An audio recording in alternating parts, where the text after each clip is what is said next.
Hello students, यह class अपना DRT first year के लिए है जिसमें अपना सब्जेक्ट है रेडियोग्राफी फर्स्ट।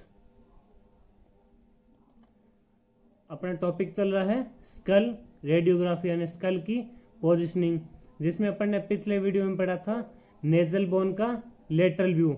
एक बार उसका रिवाइज कर लेते हैं। तो नेजल बोन के लेटरल व्यू का इंडिकेशन क्या था? Fracture and pathologies condition. Nasal bone के लेटरल व्यू में पेशेंट की पोजीशन क्या थी? Patient prone on the table, patient table पे उल्टा लेटेगा। हेड को क्या करेंगे? आइदर साइड रोटेट करेंगे। जो अपनी अफेक्टेड साइड है वो क्या है? कैसेट के टच में रहनी चाहिए। उसके बाद पेशेंट का मिडल सोसाइटल प्लेन टेबल के पैरेलल हो जाएगा। पेशेंट की इंट्रा ऑर्बिटल लाइन टेबल से परपेंडिकुलर रहेगी और पेशेंट का ऑर्बिटोमिटल लाइन क्या होगा? टेबल के पैरेलल रहेगा। उसके बाद कैसेट की पोजीशन कहाँ पे थी? जहाँ पे अपना जो नोज है वो कैसेट के सेंटर पॉइंट में आना चाहिए। सेंटरिंग की बात करें तो सेंटरिंग कहाँ पे की थी अपन ने लेटरल व्यू में?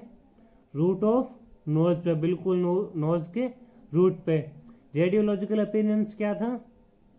अपने को नेजल बोन क्लियर सीन हो रही थी और उसके सराउंडिंग जो नोज के सॉफ्ट टिश्यू वो भी क्लियर दिखाई दे रहे थे। अब अपने बात करेंगे नेजल बोन के सुपीरियर इंफीरियर व्यू के। सुपीरियर मतलब ऊपर से एक्सरे जाने वाली और इंफीरियर अंदर की तरफ। ऊपर से अंदर की तरफ जो एक्सरे जा रही है तो कौन सा व्यू हो गया? Superior inferior view. और क्या बोलेंगे इसको? वर्टिकोमेंटल व्यू। वर्टेक्स पार्ट से यानी स्कल के ऊपरी पार्ट से मेंटल यानी मैंडिबल बोन की तरफ जो एक्सरेज आएगी उसको अपने क्या बोलेंगे? वर्टिकोमेंटल व्यू। ये व्यू कोस में होता है अपना नेजल बोन का? ओक्लूजल फिल्म में होता है। तो इसको क्या बोल सकते हैं अपने? ओक्लूजल व्यू भी बोल सकते हैं। अब बात करते हैं अपने इसके इंडिकेशंस की। इसके इंडिकेशन क्या होंगे? फ्रैक्चर एंड पैथोलॉजी कंडीशन, कोई भी फ्रैक्चर हो गया, कोई पैथोलॉजिस्ट कंडीशन, तो उस कंडीशन में अपने ये व्यू करते हैं। कैसेट साइज रहेगा अपना 8-10 और 10-12। पोजीशन ऑफ पेशेंट, पेशेंट की पोजीशन क्या होनी चाहिए? तो patient supine on the X-ray table, patient X-ray table पर सीधा लेटेगा। Patient chin extend with the help of pillow, patient के चिन को क्या करेंगे? थोड़ा सा एक्सटेंड करेंगे। किसकी सहायता से? पिलो की सहायता से।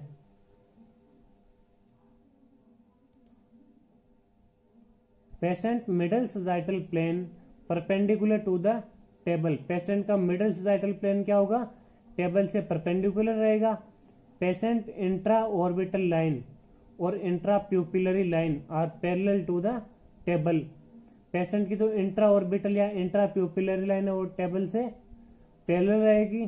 Patient ear pinna are equal distance to the table, patient की ईयर पिन्ना क्या होनी चाहिए? टेबल से इक्वल डिस्टेंस पे रहनी चाहिए। Patient orbitomeatal line is perpendicular to the table, patient की ऑर्बिटोमिटल लाइन क्या होगी? टेबल से परपेंडिकुलर होगी।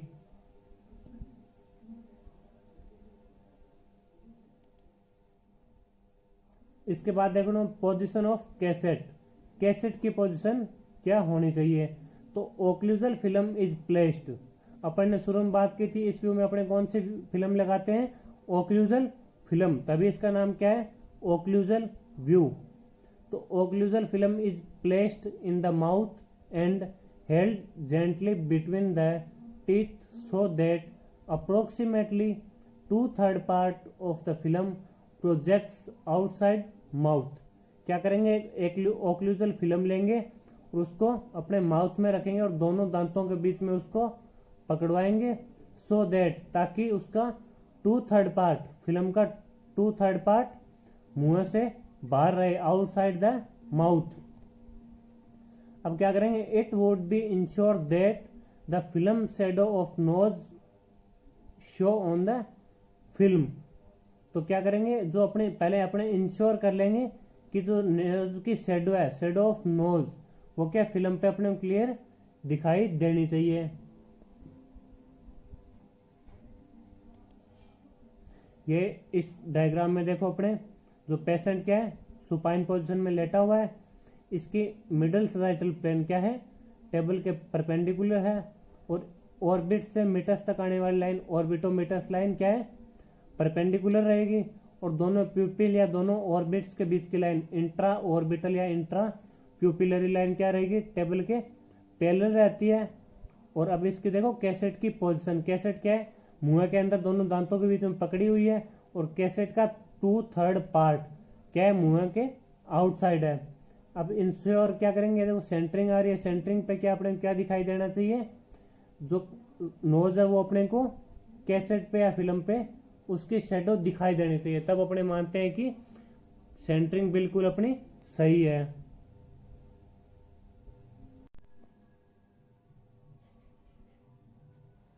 इसके बाद अपने बात करते हैं सेंटरिंग की। तो central ray over the root of nose at right angle to the occlusal film. अपन ने शुरू में बात की थी, ये व्यू किस में होता है, ओक्लूजल फिल्म में होता है, तो इसको अपने क्या बोलते हैं, ओक्लूजल व्यू। तो सेंटर रे अपनी कहाँ पे होनी चाहिए, रूट ऑफ नोज पे, और right angle to the occlusal film. जब अपने सेंटरिंग करते हैं तो ओक्लूजल फिल्म पे अपने क्या है, नोज की शेडो क्लियर दिखाई देनी चाहिए। Collimator should be use during the exposure. Collimator का यूज करते हैं अपने एक्सपोजर देते टाइम। रेडियोलॉजिकल अपीयरेंस, अब अपने को इमेज में क्या दिखाई देता है, the nasal bone are seen either side of the nasal septum including the shadow of both the nostrils. Nasal bone दिखाई देती है और दोनों साइड में क्या, नेजल सेप्टम के, including the shadow of both nasal nostrils. जो अपने नाक के सॉफ्ट टिश्यूज है, नाक की शेडोज है, वो अपने को दोनों साइड क्लियर सीन होगी, और उसके बीच में अपने क्या नेजल बोन दिखाई देती है।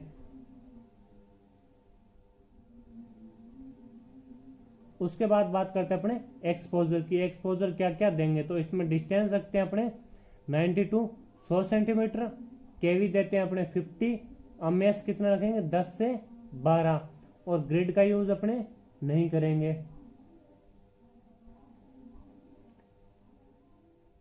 देखो इसमें एक ओक्लूजल व्यू का दिखाया गया है, जिसमें माउथ में ओक्लूजल फिल्म लगी हुई थी। ये अपनी क्या है, राइट नेजल बोन है, ये लेफ्ट नेजल बोन है, और ये क्या है, नेजल सेप्टम, और ये नोज की अपने को सॉफ्ट टिश्यूज की शेडो दिखाई दे रही है। तो दोनों साइड में नेजल बोन दिखाई दे रही है, और बीच का नेजल सेप्टम दिखाई दे रहा है, और सॉफ्ट टिश्यू बीच में क्लियर सीन हो रही है। अब अपने एक बार इसका रिवाइज कर लेते हैं। तो नेजल बोन के सुपीरियो इंफीरियर व्यू नाम होता है, दूसरा नाम होता है इसका वर्टिकोमेंटल व्यू, और इसको अपने ओक्लूजल व्यू भी बोल सकते हैं। इसका इंडिकेशन क्या रहता है, फ्रैक्चर एंड पैथोलॉजी कंडीशन, कोई भी फ्रैक्चर हो गया, कोई पैथोलॉजी कंडीशन हो गई है तो।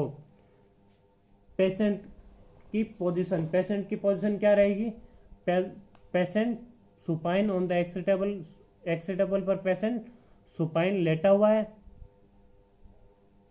जिनको हल्का सा एक्सटेंड करते हैं with the help of pillow, pillow की सहायता से। अब मिडल सजाइटल प्लेन परपेंडिकुलर रहेगा, intra orbital line, intra orbital line क्या रहती है, पैरेलल टू द टेबल।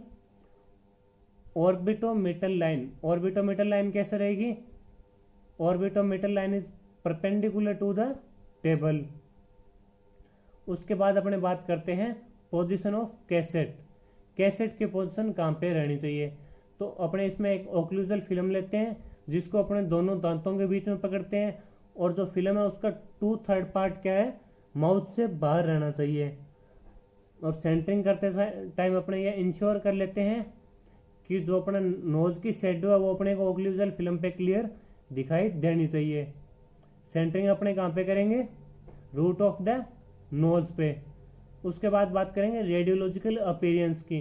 तो रेडियोलॉजिकल अपीयरेंस में ये देखो अपने इसमें क्या दिखाई देगा, नेजल सेप्टम दिखाई देगा, और उसके दोनों साइड नेजल बोन दिखाई देगी, और जो नेस्ट्रियल्स है यानी नोज की सॉफ्ट टिश्यूज की शेडो वो अपने को क्लियर सीन हो जाती है।